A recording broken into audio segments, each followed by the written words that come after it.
What's up, Degenerate Nation? Welcome to the Big Bets on Campus podcast presented by DraftKings. This is the Week 0 college football betting preview. I'm Stuckey, and joining me, as always, my fellow BBOC co-host, Collin Wilson. We are back. I can't wait to listen, knowing we're going to preview games and hearing the intro, the best college football podcast intro in the game. Shout out to former producer Matt Mitchell and also our current producer, the GOAT, David. But we're officially back. It's just the appetizer, 8 games. We're going to break down all 8 games. But it's just exciting to be talking matchups and getting the season started. You ready to roll, Colin? The music literally stuck, still puts the hair standing up on my arm. But you know what else does? Week 0 games, so I'm ready to go. You're not going to keep them off the field tonight, boys. Year 10, doing this with you. It's a pleasure. Can't wait to go through the grind again. Let's both have a year. Shout out to all of you guys for listening. And I'm excited to go through the grind of the college football season with you all. And if you haven't already, make sure you check out all of our previews. If you want a quick recap, we did a rapid-fire Futures Best Bet show with myself, Colin, Duck, and Breeze. And Duck and Breeze also did their Week 0 6th gear. They'll be doing the G6 previews all year long. Duck will be doing some FCS stuff on Discord. We're going to get his projections up in the Action Network app as well. Colin and I's projections are in there now, so make sure you sign up for Pro. It's going to be a great year. Let's get into it. We'll go chronologically through all 8 games. Let's kick things off with the first game. The revenge is going to be rematches, is going to be a common theme for a lot of these Week 1 matchups. And that is the case for the first game of the season between North Carolina and TCU. TCU is a 9.5-point favorite. The total is down to 46.5 at DraftKings. TCU has taken money. This opened below a touchdown. Now it's sniffing double digits. Under is taking money.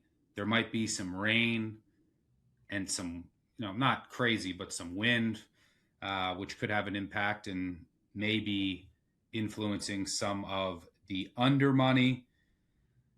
This game will kick off at noon Eastern. Not to mention the Aviva fog, right? You can't predict that. Like last year's game, the fog was so thick, but it happens in Aviva. So got to watch out for that too. Yep. So last year, these two teams met in the opener and TCU destroyed North Carolina. It was a complete and utter embarrassment. But in fairness, it was basically year 0 for Belichick. And it was just a mess. They were not ready to play, and TCU won 48-14 going away in Chapel Hill. This one will be on a neutral field. So TCU is taking real money. Mm-hmm.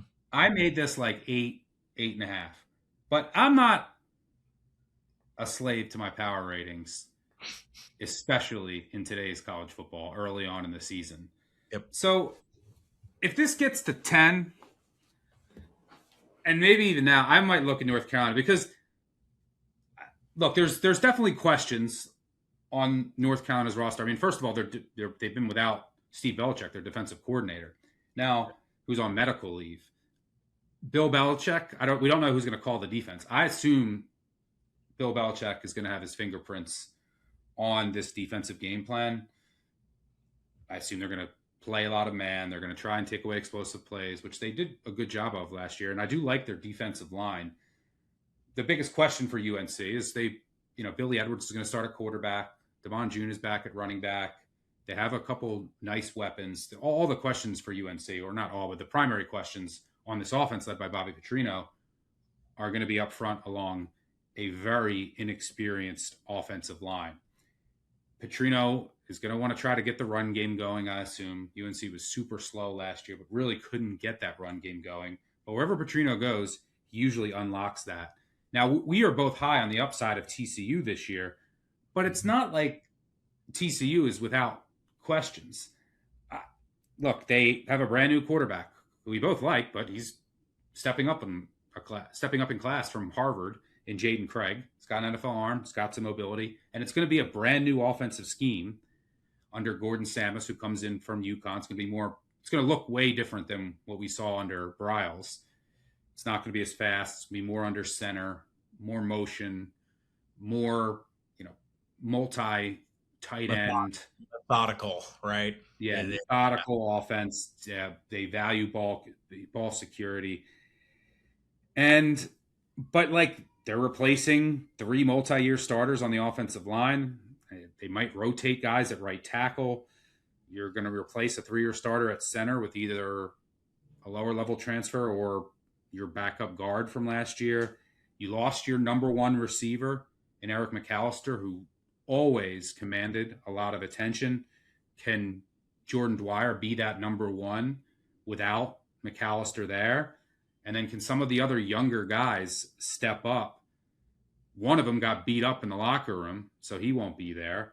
And, so this is a team that they lost another wide receiver to the NFL and 2 tight ends who were on NFL rosters. So it's not necessarily a given that this offense right away, with a lot of turnover and an FCS quarterback in a new scheme, is just going to click from the get-go against one of the most brilliant defensive minds ever. Now, has he lost his fastball? Maybe.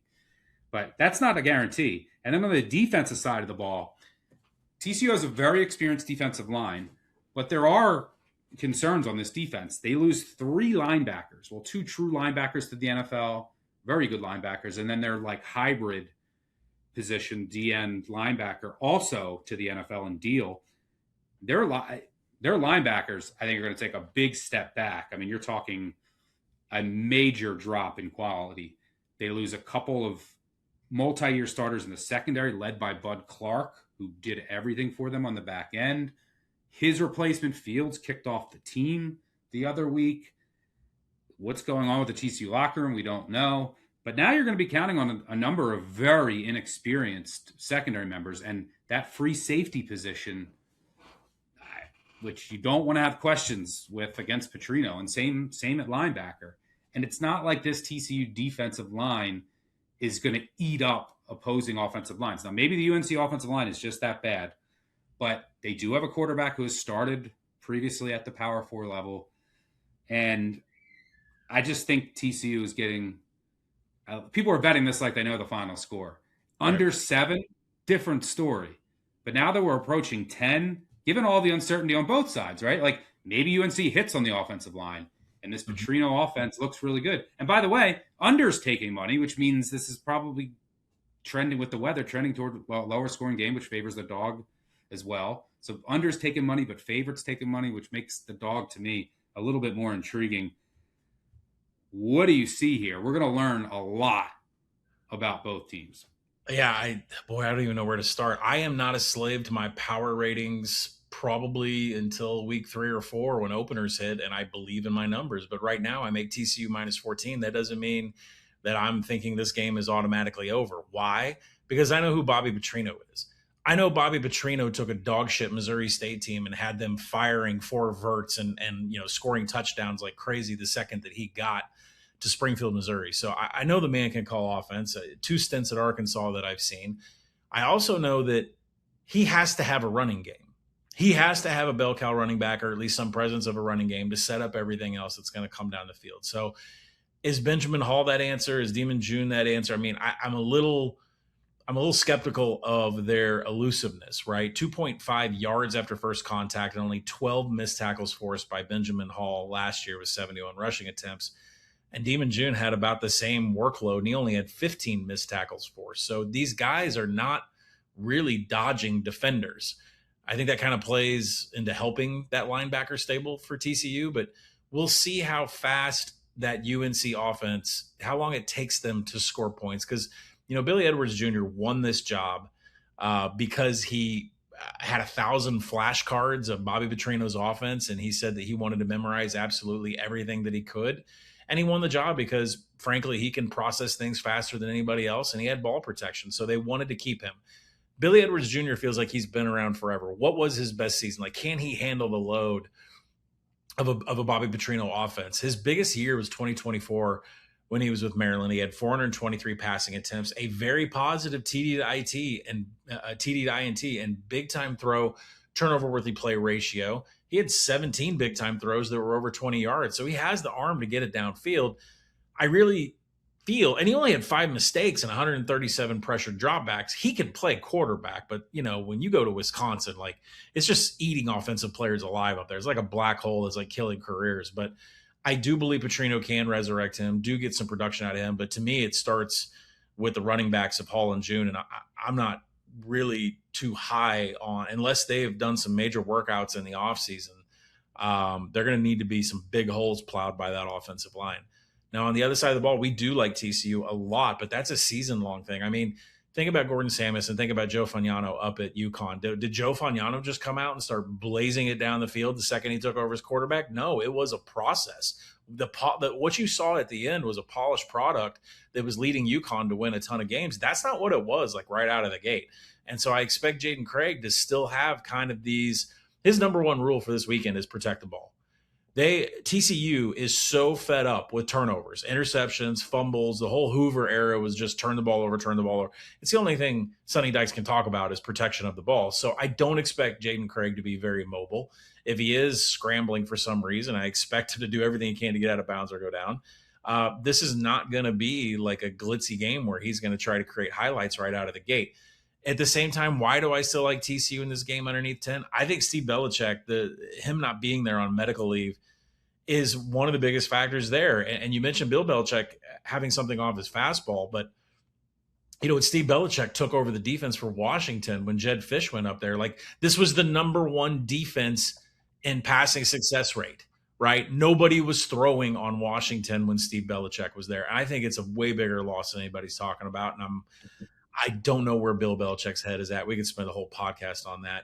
And, the secondary is the most vulnerable of the 3 levels, like, of North Carolina's defense. And I think Craig and Samus is just going to go dink and dunk and maybe hit the 10, 19 yarders after a little, maybe halftime adjustments. This is slow rolling to me, Stuck. Like, weather-wise, protection of the ball, not flashy, conservative. It's at 23.5 on the first half. I took under 24. I would still take under 23.5. And I think what people need to realize is, like, 4 of the last 5 games at Aviva, they didn't eclipse 45 points.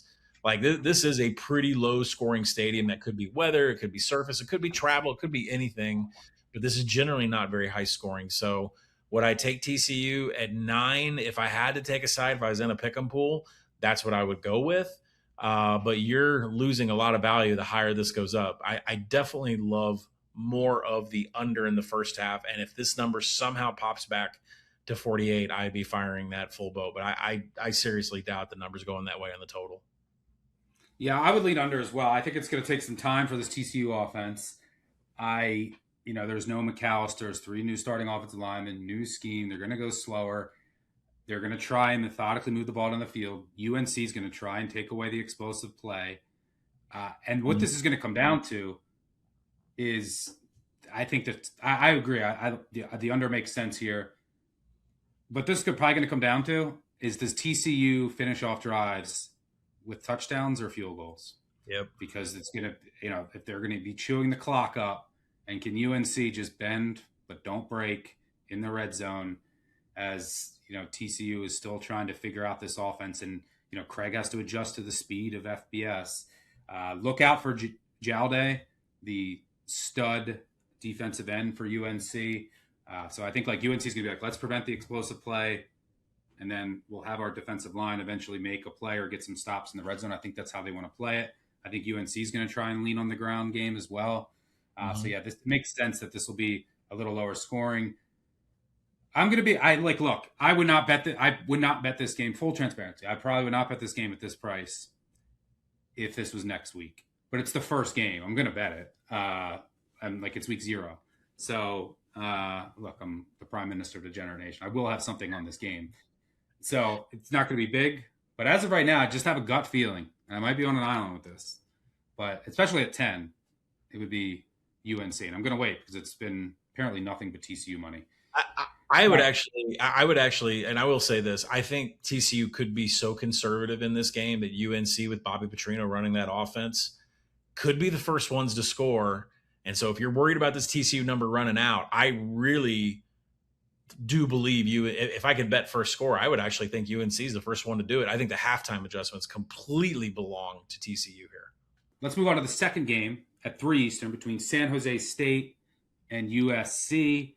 It's the Trojans' home opener. They are 39.5-point favorites, total 60.5 at DraftKings. It's been steady USC money, some over money. Historically, early on in the season, home favorites of more than 5 touchdowns generally crush. And I think that's going to continue, and it might even be more lopsided. I think historically it's like over the past 15 years, it's 78% against the spread. These teams are usually motivated to make a statement in their home opener, and that's basically what this comes down to. How much does USC want to win by? I mean, I think that I make this 39. Yep, and I'm high on USC, but I could argue that I'm not low enough on San Jose State, and the gap between these bottom tier G6 and these top 25 teams in FBS is growing every year. So the gap might be wider, but what does there's 2 things that'll decide this spread. How much does USC want to win by? So how long do they keep their starters in? How aggressive are they? And then is San Jose State going to run their normal offense, right? Just trying to throw it around, and because that would not be conducive to trying to cover 39. Do they play it a bit more conservative? So, but this San Jose State team, complete reset. Luke Weaver will start at quarterback. The Hawaii transfer. Their defense got gutted. There's no returning starters. 12 of their top 13 tacklers are gone. There's not much to like about this San Jose State roster. They lose the nation's leading receiver and Danny Scudero, who's probably their best player. Their starting quarterback transferred to Duke. And, they lost 2 good linebackers. The defensive line looks very small and inexperienced. So USC could just line up here and maul them at the line of scrimmage and get whatever they want. But, they lost some key receivers. Do they want to kind of, get the timing down with the passing offense? So I don't know. I have no interest in betting this game. I do have an interest in watching some of these USC true freshmen in this top recruiting class, see who looks real good, who's contributing early on to kind of gauge the ceiling, because that was one of the reasons I bought the upside of USC. So I'll be tuned in watching. No interest in betting. If I had to, I'd probably lay it because just of the thought that the gap might be wider, and I haven't downgraded San Jose State enough. But this is a pass for me. You got anything here? Yeah, I did bet, and it doesn't matter now. I did bet the over on this, but that number is long gone. 59 being key, 62 being close to key. So I don't know. We're kind of in a dead zone at 60.5 on that. And if you look at the history of Lincoln Riley in these games where there's a complete mismatch, I mean, he's winning these things from 40 to 60, 70 points. So that he has no qualms about absolutely blowing this San Jose State team out. Zero defense should be played in this game. The Spartans have projected one of the worst defenses coming up in the Mountain West. And USC's linebackers and defensive backs are really probably going to be the weakest part of their defenses. So what that tells me is that Gary Patterson's 4-2-5 aggressive blitz front is going to have some real heavy guys on the defensive line. They're going to get after Luke Weaver. Well, how did Luke Weaver do last year at Hawaii when he had pressure in his face? A negative big-time throw, turnover-worthy play rate, an 11% turnover-worthy play rate when he gets blitzed. There could be ultimately some great field position here for USC.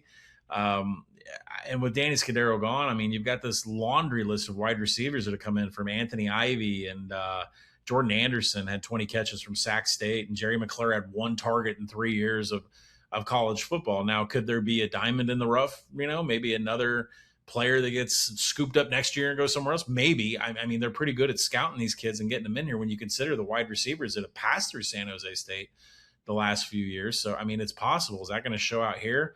I don't know. So I think there's going to be some series where Lincoln Riley is going to make sure that Waven Jordan gets enough touches so that he feels comfortable coming back from injury. I think there's going to be some offensive possessions where he's going to want to test out this new wide receiver stable for Jaden Mayeva and get them on the same page.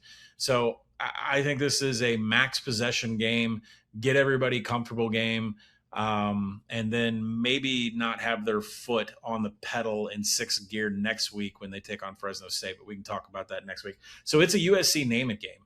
And frankly, if you're going to play it that way, if you think they score a 50 burger, which I think there's a pretty high probability they do, the team total is over 49.5 out there. Other than that, if you like the total, don't let it get to 62, which is the next key. I mean, when you're playing the full game total, Stuck, you are dependent on that spread and shred of San Jose State having receivers that they can count on. And right now, you have zero visibility to what San Jose State has on the outside. Which means there could be a lot of quick 3 and outs, which would be disastrous. Yeah, I mean, USC has a cupcake first 3 weeks, so there's no concern about looking ahead. It's just a matter of, like, how do they want to manage the starters in the pass and figuring out the passing attack over these next 3 weeks. I don't know the answer to that. If I'm San Jose State, they play 13 games. The depth is really shaky. They have a short week road game at Eastern Michigan next on Friday. If I'm Ken, I'm going back to my option roots. I'm breaking out the triple option with Weaver. I'm getting the cover. I'm preserving the health of the team, and we're on to Ypsilanti. All right, let's move on to Chris Creighton's preparing for the triple instead of the spread and shred. That'd be pretty funny. That's what I would do. Just get the cover. All right, let's move on to an ACC tilt at 3:30 Eastern in Charlottesville, Virginia. This game is supposed to be in Brazil, and it was moved back to Virginia. Virginia will host the game, so NC State got the short end of the stick going from a neutral site game to a road date at Virginia. These two teams met last year. NC State won 35-31, but Virginia outgained them by 100 yards, 514 to 416, and Virginia averaged 8 yards per carry. This game will kick at 3:30 Eastern. Virginia's sitting. This line has been all over the place. So it opened under a field goal, but that was when it was supposed to be on a neutral site. Got up close to 6.5, and then got bet back down. Now NC State at DraftKings is sitting as a 4-point dog, total 52.5. So the under has taken some money. This is a pure shootout last year, but there are questions on both offenses. NC State lost Smothers, their star running back, to Texas. Their stud wide receivers, Rogers to Bama, Anderson to USC, Grimes to the NFL. They lose 2 tight ends to the NFL, including Justin Jolie, who was an absolute stud for them.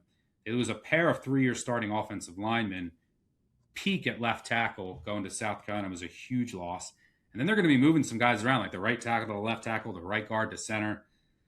So, they bring in JoJo Trader, who's supposed to be the number 1 receiver now. The reports are that he's had a good connection with CJ Bailey, who is back. But CJ Bailey's really the only known commodity here that you have a ton of confidence in. The Virginia defense was very good last year, but the secondary loses a lot. The biggest question I have on that defense is the cornerback room. You're moving one of your corners that returned to the nickel, a former Army transfer in Platt. You bring one safety back, but there's definitely questions in the secondary. And they lost their top 2 pressure guys to the NFL in Melton and Rickard. So what is that impact for John Rodzicki's defense? Can they still generate the same amount of pressure? And that's important against CJ Bailey, because CJ Bailey under pressure is troublesome. Last year, when kept clean, 18 touchdowns, 1 interception, 75% completion percentage. When not, 5 touchdowns, an FBS leading 8 interceptions, and a 50% completion percentage. So that might be the key to the game there is how much pressure can Virginia generate against this NC State offensive line that is worse off and a running game that should also fall off a bit without Hollywood Smothers. On the other side of the ball, Virginia also lost a lot on their offense. They lose a quarterback, a stud running back, 6 of their top 7 receivers. But unlike NC State, Virginia has the most experienced offensive line in the country, 165 career starts. That is the strongest unit in this game. Bo Pribula will be the starting quarterback. The biggest question I have for Virginia's offense is the passing attack. The wide receiver room looks like it's going to be a pretty big downgrade. I mean, Des Kitchens, their offensive coordinator, when asked about the wide receiver room, said, "We got what we got." Like, that's we have who we have, basically. Like, I don't know, that's not necessarily a ringing endorsement. But the NC State defense was a disaster last year. They could not tackle. They couldn't stop explosive plays. And now their defensive line is just relying on depth guys. They lost 3 to the NFL, 1 to Michigan State.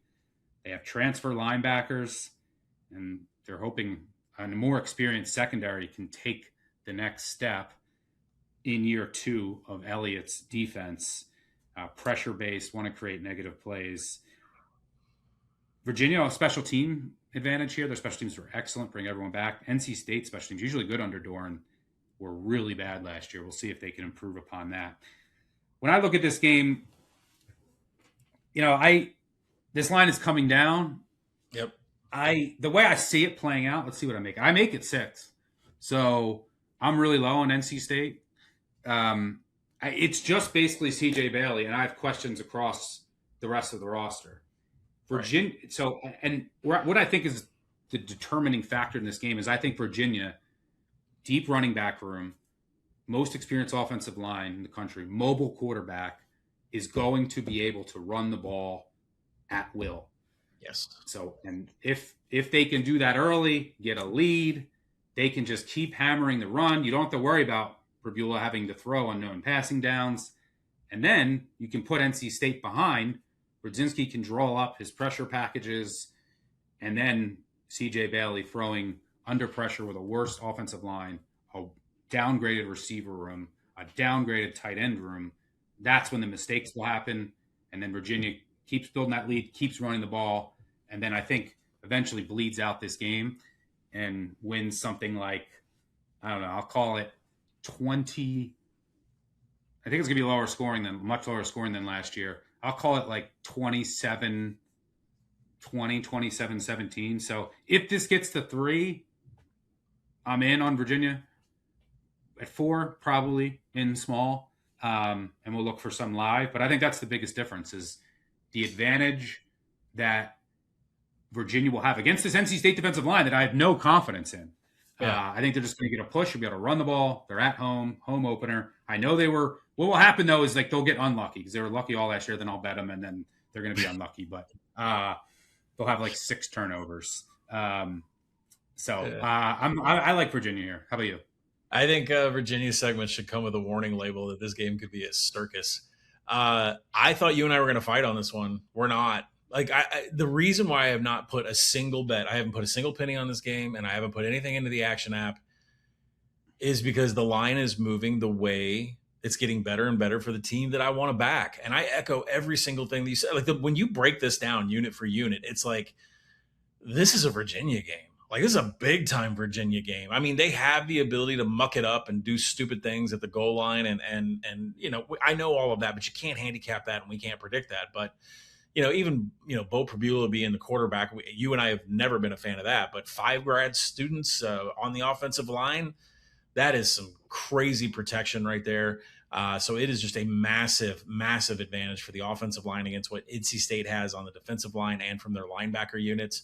I love running back Ja'Kale Middlebrook, Middle Tennessee. He was 4.1 yards after first contact, and he's kind of like the lightning. The thunder is going to be Peyton Lewis because he's not flashy, but he had 10 touchdowns in 2 years at Tennessee. So that's probably going to be the red zone option that vultures some TDs there. And plus, like, I'm trying to lock this down as we're doing podcast notes and like note everything's everywhere. But like Did Katron Evans, like the nose guard for NC State, did he get ruled ineligible as Jamel Johnson and like in the back of the defense? Did he just get ruled like he's waiting on his waiver since he's like a 5th-year senior? Like there's things with his NC State defense that I think aren't panning out that just haven't been decided. And it's just more things for a reason to like Virginia here. Now, when you go to the other side of the ball, you touched on the offensive line and how CJ Bailey is going to, maybe have some problems with what's in front of him. His blindside tackle is going to be a severe issue here. They were really happy to get Jamari and McCrimmon from East Carolina. But if you go deep into his numbers, he has severe run blocking issues. Like, I mean, some of the poorest ones I saw out of all of the tackles at his position, he couldn't run block at all. Plus, he allowed 20. You're dropping off from the number one left tackle in the portal, and Jacarius Teague, who South Carolina was thrilled to get. To a guy to McCrimmon who allowed 28 pressures in 2 years for East Carolina. Like that's not gonna work. Like you're not run blocking and you're allowing 28 pressures in 2 years. Like CJ Bailey is gonna be harassed. Now, Jaden Duke Scott is still there, 3.5 yards after first contact, 32 missed tackles for it. He's gonna have to create a lot of missed tackles if this is the kind of run blocking he's gonna get from the left side of the line. And you mentioned the wide receiver build. I mean, JoJo Trader has 19 career targets in Miami. He's probably great, but you got to get him the ball. And then Victor Snow comes in from the MAC from Buffalo, 88 targets, 1.8 yards per route run out of the slot. So, I mean, there's weapons, right? CJ Bailey doesn't know them, but there are weapons there, but he's got to get protected for him to even get the ball there. So, if you look at Virginia, they have one of the best secondaries projected by the ACC units compared to what NC State has. So I am having a really tough time making any kind of case. And you know what the problem is, Stuck, is that I think everybody was so in love with NC State preseason. They spent the last 3 months hyping up this dark horse role because of the schedule. But when you break it down, like that offensive cupboard is empty up at the front. Defense has got some issues in the trench. We got some players that are coming up ineligible. And if Virginia can just, keep the clown shit off the field, and they should win this game and have no problem covering the spread. Now, unlike you, I make the game like Virginia -1.5. So, but I'm not stuck to that number whatsoever. I do want money on Virginia. I'm in the same boat as you. We can put this on the board right now, or just say it's on the board if it's -3. The number looks like it's just going to keep taking NC State money. I think people are so in love with this preseason dark horse stuff that they're not paying attention to what's going on. Also talking about how Virginia's, was so lucky last year, blah, blah, blah. Okay. But who has the trench advantage in this game, right? Yeah, the offensive line advantage. It's easy to me. So I don't know. Yeah, I don't know if you want to put something on the board or not, but I'm with you. I'm waiting to fire. I don't know if we get down to 3.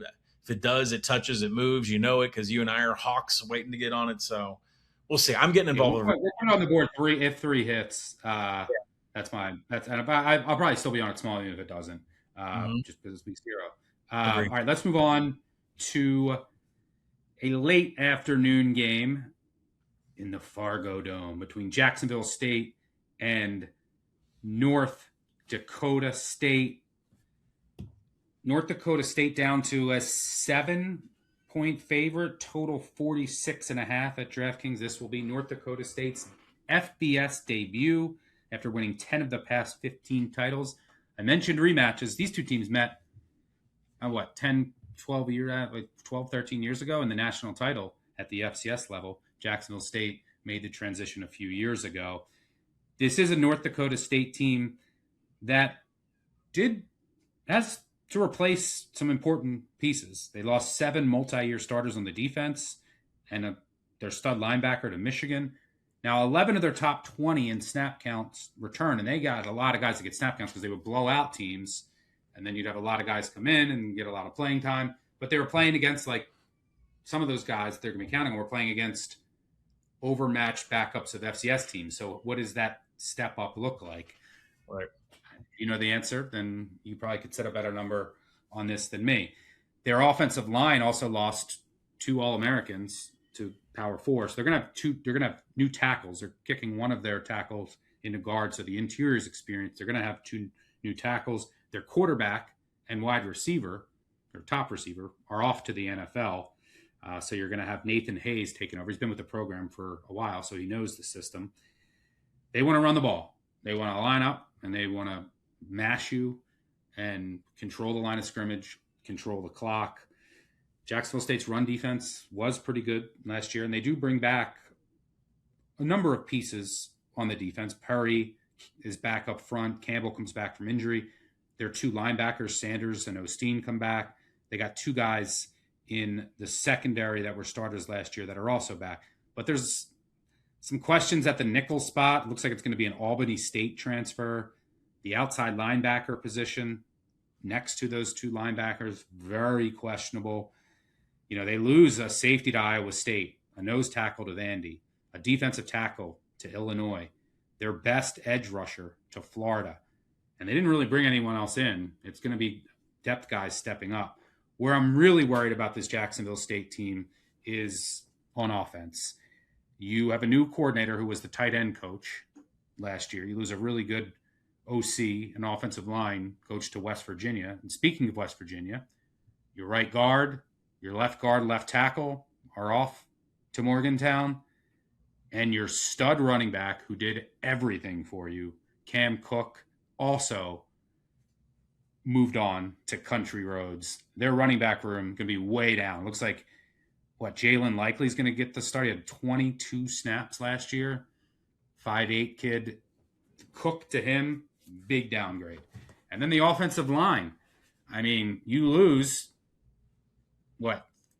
4 offensive linemen? One of your guards is not on the depth chart that came back. So basically the only guys you're bringing back on offense are Creel, your quarterback, who started as a freshman, your center, and then your big wide receiver in Johnson, who really flashed at the end of last year. He's 6'8". You're going to want to watch him. And he's going up against North Dakota State cornerback room that's very inexperienced. So he could have a big day. But who'd they bring in? They brought in, a Missouri State receiver who's going to start is not very good. A Murray State guy in the slot. He was good there, but this is a step up in class. But I'm really worried about the offensive line. This is their projected starters. Left tackle, it's either – then there's oars all over, which is not a good sign for the depth chart yesterday. It's either going to be a Mercer transfer or a former Hampton transfer at left tackle. Left guard, a bad Nevada transfer or one of the backup left tackles from last year. You do have your center back. Your right guard is either going to be a Northern Alabama transfer or a true freshman. And your right tackle is going to be a Murray State transfer who couldn't run block at Murray State, which is not great for a Jacksonville State team that wants to run the ball. So I think this offense takes a big step back. This place is going to be juiced. First FBS game in the Fargo Dome. It's going to be electric. Can North Dakota State bottle that energy and not make too many mistakes, jump out to a lead? And then if they do, this Jacksonville State team's not built to play from behind. Creel cannot handle pressure. We talked about C.J. Bailey. Creel last year, against a bad schedule, 35% completion rate under pressure, 70 when not. He had his completion percentage was cut in half under pressure. So if North Dakota State can use that crowd, get up early, and then just go after Creel and then keep running the ball, and they don't have to throw themselves with, a brand new quarterback, some questions at wide receiver, some questions at tackle, then I think North Dakota State is covering this game. So I make this 9-10, and I'm juicing up home field here, just given the spot. This is a new location for Jacksonville State too, but this is going to be an absolute electric atmosphere. So this opened around at double digits. It's been bet down to 7, even 6.5 at some spots. Mm-hmm. At 7 or below, I mean, I don't love it because some of these guys on Jacksonville, brand new quarterback, right? Questions at tackle, questions at wide receiver. Are these defensive depth guys going to be able to step up in the next level? But mainly as a faded, I'm not in love with this Jacksonville State team, especially on the offensive line. I think they take a big step back. So now that this line has come down at 7 or below, for me, it's the Bison. What are you seeing here? You and I are just agreeing all over the place. It's crazy. Yeah, it got down to 6.5, and that was Don't quickly. worry, that won't last all year, everybody. It's just a little week zero kumbaya. I know, I know. So no, I mean, look, there was some 6.5s in the market, and that was quickly scooped up here. I'm not sure if we're ever going to see that again, but I do agree with you that not only do I like this number for reasons that are X's and O's, but from a power rating perspective, and again, I'm not chained to those this early in the season, but I made this 2 touchdowns. SP Plus made this 10.5, and even Sagarin came out. I think Sagarin was 10.5, and SP Plus was 8.5. So this number is way below everybody. And yeah, I'm around like if I juice up the home field to where I think it should be just for this game, I'm at like right around 10. Yeah, so the number is really kind of. I mean, there's a difference between Jacksonville State is going to go up there and whoop them because they're new and they're stepping up in class, and then there's people that are just shaping numbers. I'm not really sure what's going on with this, but I do like North Dakota State for a number of reasons. Tim Polasek's doing a little bit of his own oars and stuff. Like, he's not really giving away who the starters are going to be. He says that he wants a 7-man rotation on the offensive line to come in and try to protect Nathan Hayes. But I think, the running back combination, DJ Scott, not very elusive. Miles Mitchell, he had 18 carries as a freshman. So they're kind of figuring out the running back position just like Jacksonville State is. And if Hayes has to throw, Jacksonville State did have 24 takeaways last year between fumbles and interceptions. So we'll see how that goes. But, for me, the handicap is the other side of the ball, because when you look at this offensive line for Jacksonville State, that's going to go up against 2 interior defensive players. One of them was an FCS All-American, and Keenan Wilson at defensive tackle. There's also Logan Larson. They're both team captains. So that's something Creel is going to have to deal with, and he's going to have some pressure in his face. I think who's running the ball here for Jacksonville State, right? Cam Cook is gone. We got Lucas Farrington, Jalen Likely, Kristen Lando. He's the most experienced out of them all, and he only averaged 2.4 yards after first contact. So it's not like he's going to be very elusive. Yeah, Likely's getting he's RB1, and he has no experience whatsoever. I think he's 5'8" on the smaller side. Like, yeah, it's a huge drop off from Cam Cook, who was like one of the best running backs in the country last year. I think there's 2 things that stick out to me from the total and the side. So from a total perspective, both offenses are really full of questions, and they're really full of questions when it comes to the running back stable. So how quickly does it take them to get amped up? And how quickly does Polasek know of the 7, which 5 are the rotation that he wants on the field? And then from a side perspective, Jacksonville State, as great as they were last year, let's look at what they did on the road. Sam Houston, they won by 2. Middle Tennessee, they won by 3. And UTEP, they won by 3 on the road. No disrespect to going to El Paso or Murfreesboro or what is it, Huntsville? Look, this team is worse.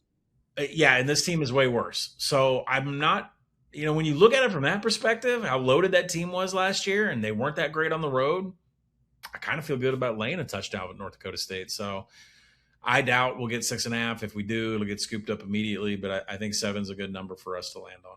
The Big Bets on Campus podcast has teamed up with DraftKings, and we've got some great news. Football season is almost here, and something big is coming to DraftKings Sports. Get ready for DraftKings Game Day on September 2nd, where we'll be celebrating the return of college football with exciting offers and game day deals all day. And now, the DraftKings Sports app is available in all 50 states, from Florida to Texas to California. You'll never miss a beat. Sweat all the games you love in a seamless experience, no matter where you're watching, with one app. Download the DraftKings Sports app now and use code BBOC so you're ready when the action kicks off. DraftKings, the crown is yours. Some action. Our first action of the year comes in week 0. Eastern Michigan will host Sacramento State. Sacramento State will travel about 4,000 total miles for this game, to and from Ypsilanti. Eastern Michigan won't travel 4,000 miles for the entire season combined. That's how much of a disadvantage Sacramento State is at playing in the MAC, being with their home base on the West Coast. This is an enormous returning production mismatch, one of the biggest of week 1. For what it's worth, at DraftKings, Eastern Michigan is a 10-point favorite total sitting at 53.5. So Eastern Michigan is one of the most experienced teams in the country, like top 10 in returning experience. Or as far as like experienced roster, they're in the top. They're the only MAC team in the top 25. I think they're the only MAC team in the top 50 in returning experience. That's very rare for a G6 team, very rare for a MAC team. Noah Kim comes back at quarterback, have some known commodities in the wide receiver room. They still have questions in the trenches on both sides of the ball, but this is a very experienced team with a very good head coach in Chris Creighton. Conversely, Sacramento State, this is brand new everything. 131st in returning production. They have a brand new staff, a brand new roster, brand new schemes. It's going to be a new 3-3-5 stack D. The go-go is gone. You're going to have, and look, their offense, they're probably going to start 8 transfers, 7 from the JUCO FCS ranks, and Carson Conklin, who's started a couple games at Fresno State last year. He was here a couple years ago. So they're replacing 4 guys who went to Power 4 and 3 multi-year starting offensive linemen to graduation. There's 7 guys they're replacing with JUCOs and FCS guys. And then their starting quarterback from last year went to Maryland. It's going to be the backup there in Cardell Williams. And they bring in Conklin, who's basically all of his experience is mainly at the FCS level. So this is like an FCS level offense again. This is a team that didn't even know until late in the process they were going to make the transition. The defense also lost 7 transfers to FBS, and they didn't bring in any FBS starters. The linebacker room is the strength. And the secondary does have some potential, but the defensive line is very worrisome. If the secondary does pan out and they hit on some of these guys who do have some promise, that is good versus Eastern Michigan, who wants to throw the ball with Noah Kim and their receivers. But this is a lot of uncertainty for Sac State. I want nothing to do with them. I don't want to bet them. I could see how someone would, because I also don't want to bet Eastern Michigan. I'd make Eastern Michigan 10.2. I thought I was going to bet Eastern Michigan because I'm so low on Sac State, but I'm right around the market here. And Eastern Michigan is a team I do not like laying double digits with. They're a team you want to bet as a dog under Creighton. All they do is play close games. 79 of their last 109 games have been decided by 1 possession. So for me, I have Eastern Michigan futures. I have Sac State win total under. I'll be checking both teams out. I'll be rooting for Eastern Michigan. I will have nothing on the first action game of the year. Maybe a prop. Maybe I'll try to find something, but nothing here unless this line moves or I get some news. Anything here? Are you going to pull the trigger on the Hornets?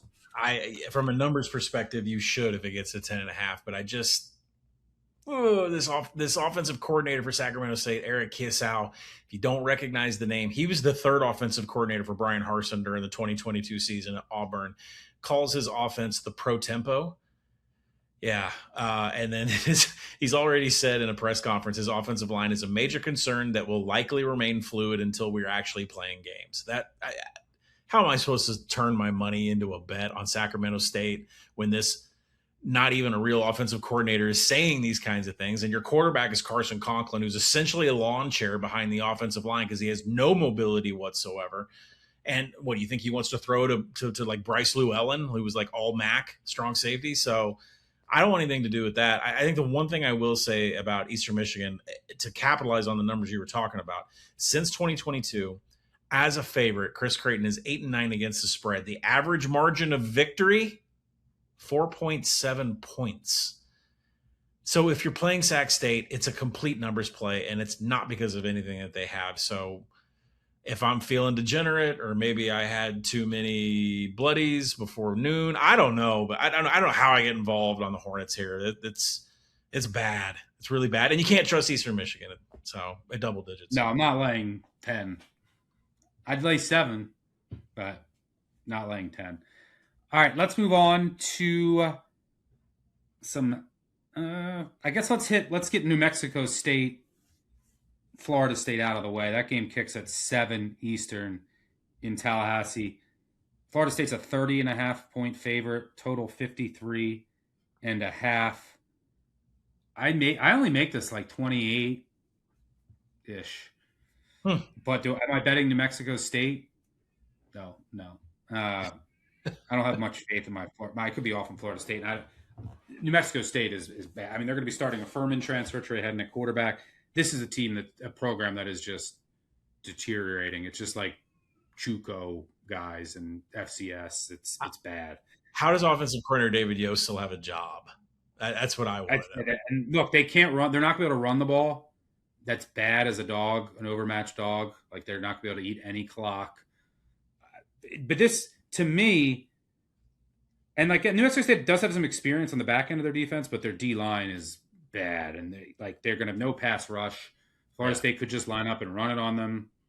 Their wide receivers are very talented, so they're going to have big advantages on the outside. This is going to be men versus boys. But what this comes down to, what does Florida State want to do here? Mm-hmm. Do they want to hey, Norvell has been getting shit. Does he want to flex in front of the home fans? I mean, I don't even know how full. Well, he needs that. Yeah, he needs that. Yeah, does he want to do that, or does he hey, because he's calling plays this year? Do I want to not? Does he want to get the timing down and make a statement and flex, or does he say, "I'm holding a lot back. Let's stay healthy because they have SMU on deck." Yeah. Yep. So I don't know. Nothing for me here. No, I have zero interest in betting this game. What do you got here? I mean, you got Deuce Robinson and Danzy and Boggs on the outside. You have weapons there for Ashton Daniels to get comfortable. Are you going to let him float that out and put that on tape for SMU to look at? Contravion Wisner is in after that injury. He was very good at Texas and then has an injury season. Is he back? Do you want to test out his legs here before SMU? I doubt they play him much. Chroma is going to have a big day. I would look at Chroma props. Yeah, I agree. But I think if you're going to have any deliverable for this game, it's going to have to come in the first half because of the SMU factor. So does Norvell just try to do as much as he possibly can in that first half, maybe go in 35-0, 42-0, do something like don't let them score and let's score in every single possession. But think about the history of Florida State. Forget the SMU look ahead. Look at what Florida State has been in the first half of their games and the first game of the season. They scored 17 points on Bama in the first half last year. 14 of their 21 points 2 years ago came against Georgia Tech in the first half. They have been prepared in game one in the first half. Then you want to throw in the fact that they're playing New Mexico State. Well, they put 66 up on Kent. They beat East Texas A&M 77-3 a couple of years ago, 41-7 on Charleston, and 58-13 on North Bama, and 66-13 on Southern Miss in 2023. It is bludgeoning. It's a murder. So we got a combination of Norvell loves to run these teams out of the building. SMU is coming up on deck. To me, this is first half team total points over, first half spread Florida State, first half game total over. Those are the only ways you can look at this game. Yeah, I don't disagree with any of that. And even though my number is a little lower, anecdotally and how I think this plays out, this is 48-3 or something, Florida State. It's a 50. I put a bet on the board on a 50 burger coming, but this one should be ugly. I think that these week 0, week 1 power conference teams versus the bottom of the G6, historically, these big favorites have done very well in this spot, and I think it's only going to continue because the gap is growing, and this is a spot that I think Norvell is going to choose to make a statement, and he's done that historically, rather than worry more about SMU next week. All right, let's move on to a very interesting game. I've seen a lot of different opinions on this game between Hawaii and Stanford. And a big battle in the market on this one. All over the place. Stanford took money early. Hawaii recently took money. And this thing has settled around Stanford -4 at DraftKings, total 48.5. Hawaii, I'm a seller of this year. Outside top 100 in returning production. This is a team that lost 7 multi-year starters on defense, 4 on offense. Their wide receiver room lost stud receiver Harris to LSU. Yes, we know that here. And White to Kansas State. Who are they going to count on? Bafele Ashlock. Well, he's questionable. We don't know if he's going to play, dealing with an injury. That means you might have a brand new receiver room. And, in this run and shoot offense, timing is so important. So the timing might be off for Hawaii, especially if Ashlock is not out there and the wide receiver room just doesn't have as much juice against the Stanford defense that could not stop the pass last year. By the way, this was a rematch of last year. Hawaii won 23-20. I think Hawaii, Micah Alheido's back at quarterback. Yep. But I think they got worse everywhere else, every position group. And their special teams, too. Special teams, huge drop. It was an All-American kicker. Well, they had a great run, but it's gone, right? I mean, it's a lot. Yeah, this is I mean, the four wide, they're going to play four wide receivers, spread it, run and shoot, aggressive defense, 4-2-5. But last year they couldn't stop the run at all. And I think that's going to be problematic here. And their defensive line had real losses. That's going to be problematic against Stanford because, look, Stanford, brand new coaching staff. They bring in Pritchard as the head coach. They have a defensive coordinator who was part of the Legion of Boom back in with the Seahawks. So they're going to have implement some pro stuff. So maybe it takes some time and there's some growing pains. Davis Warren, ex-Michigan guy, is going to be starting at quarterback. What do I have confidence with in regards to Stanford? Well, they returned 4 offensive linemen and they can lean on Michael Ford in the backfield. And I don't think Hawaii can stop the run. I think that's what Stanford's going to do. I think they're going to try to pound away. Their defense does have questions. It will look schematically different. I like Rose at linebacker, Nicholson in the secondary, but there's questions elsewhere. I'm a seller of Hawaii. What do I make this? I make this. Yeah, I'm at 2.5. I'm at 7, but I am super, super, super low in Hawaii. Like it's one of my favorite win totals under in the market. I think Stanford gets their revenge. At 4, I'm in small.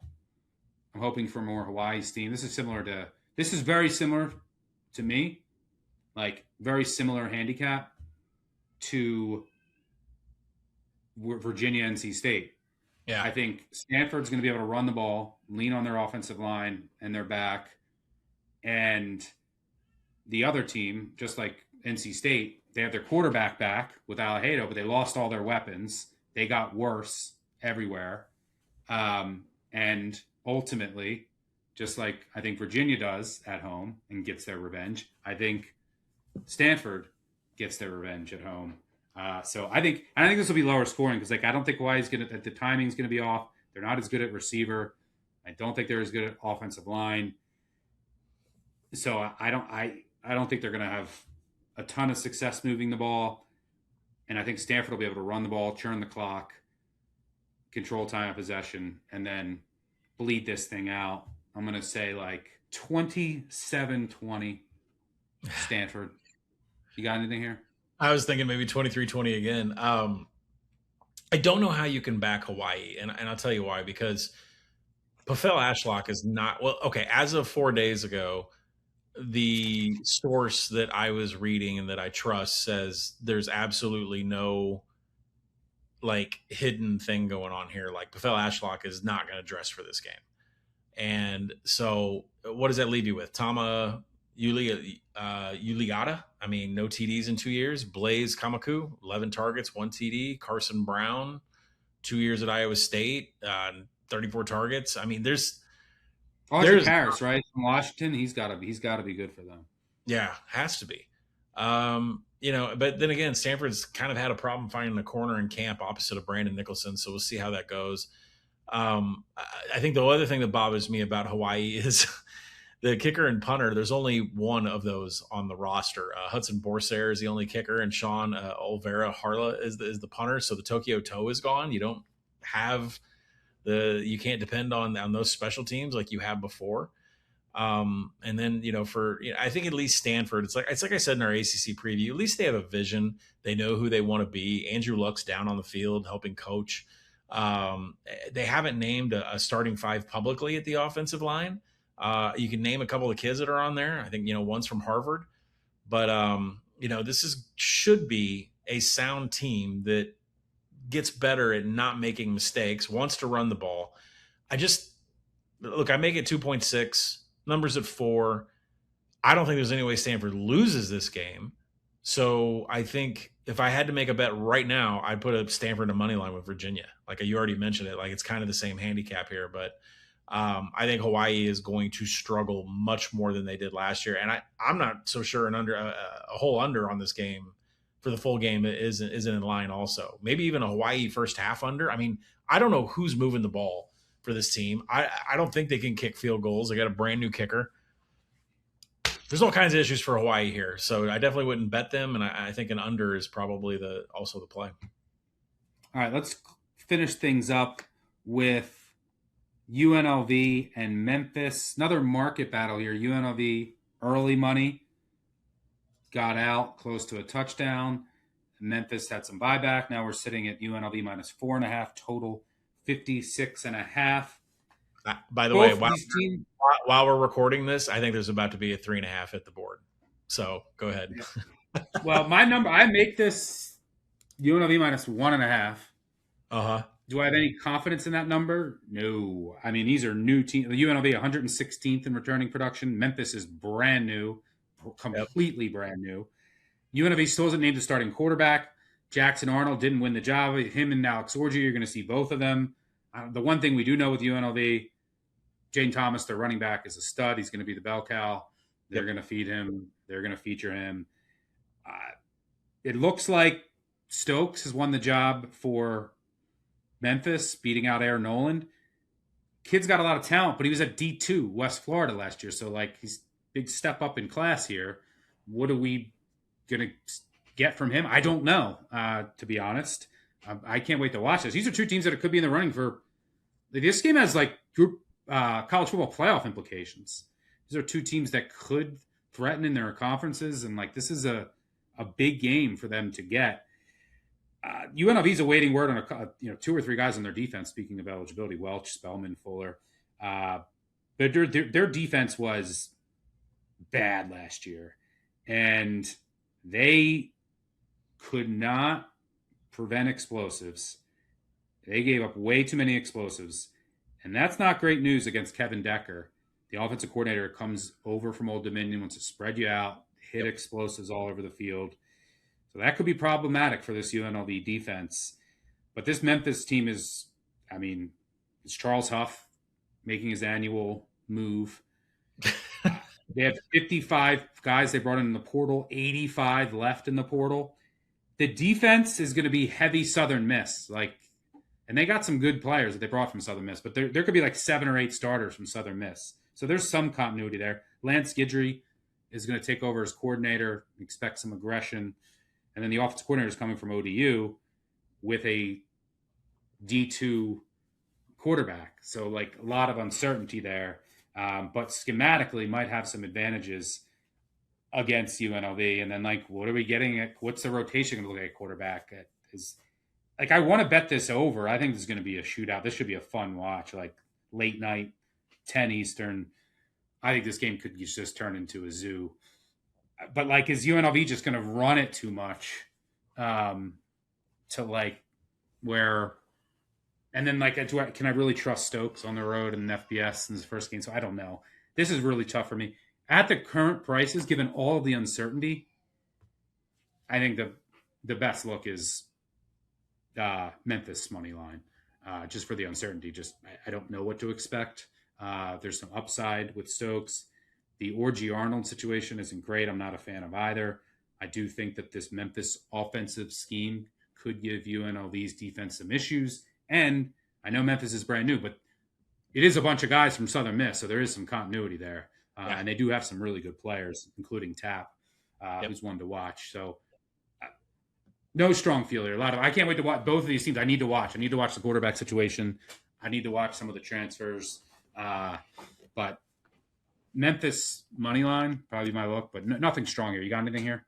I'm completely with. I think Memphis can win this game outright. I mean, I project the game to be UNLV -1 like yourself. And do you trust Marcus Stokes more than you do, say, Jackson Arnold. I would, when I've got defensive end Jamon Tapp and his 12 tackles for loss on my side with Memphis. And I think Jet Thomas, for the UNLV running the ball, he's going to have to find a way to get away from some of these monsters that Memphis is going to have on the defensive line this year.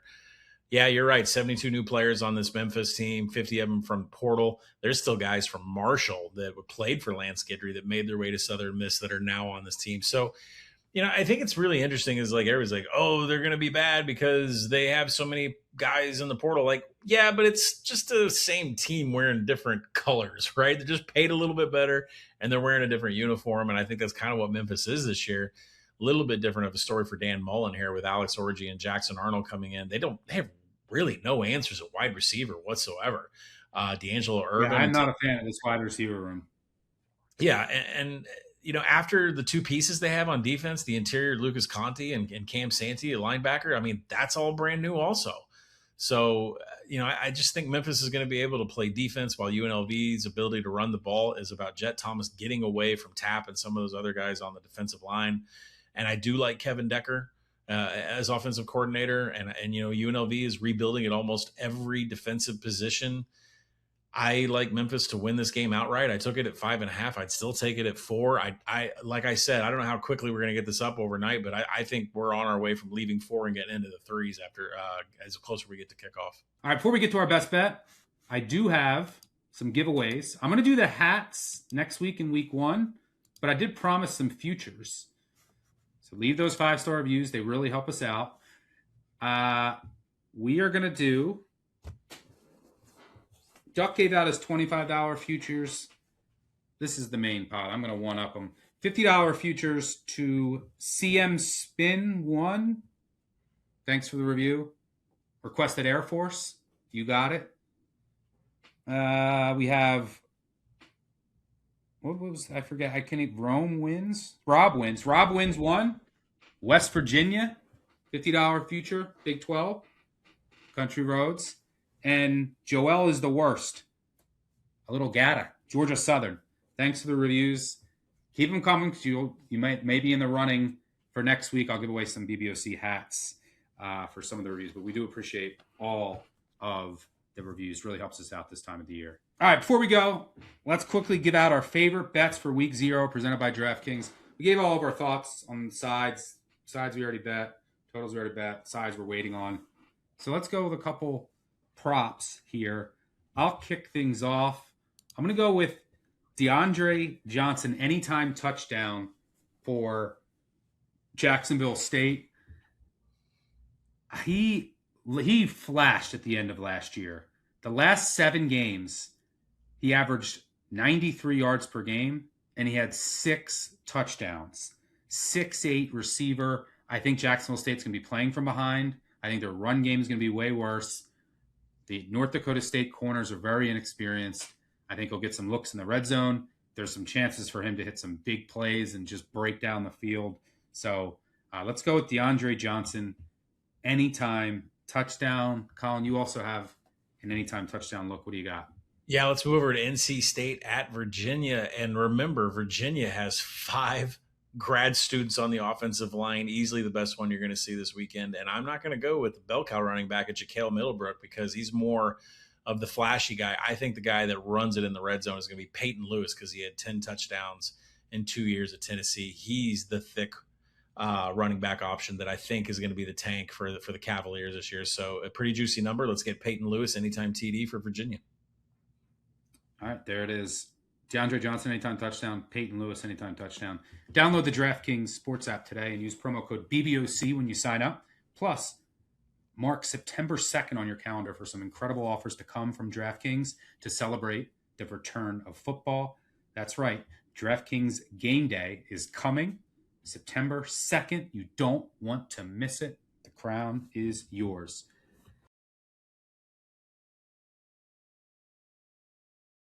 That'll do it for us. It was great to shake the cobwebs off, break down 8 games in depth for week 0.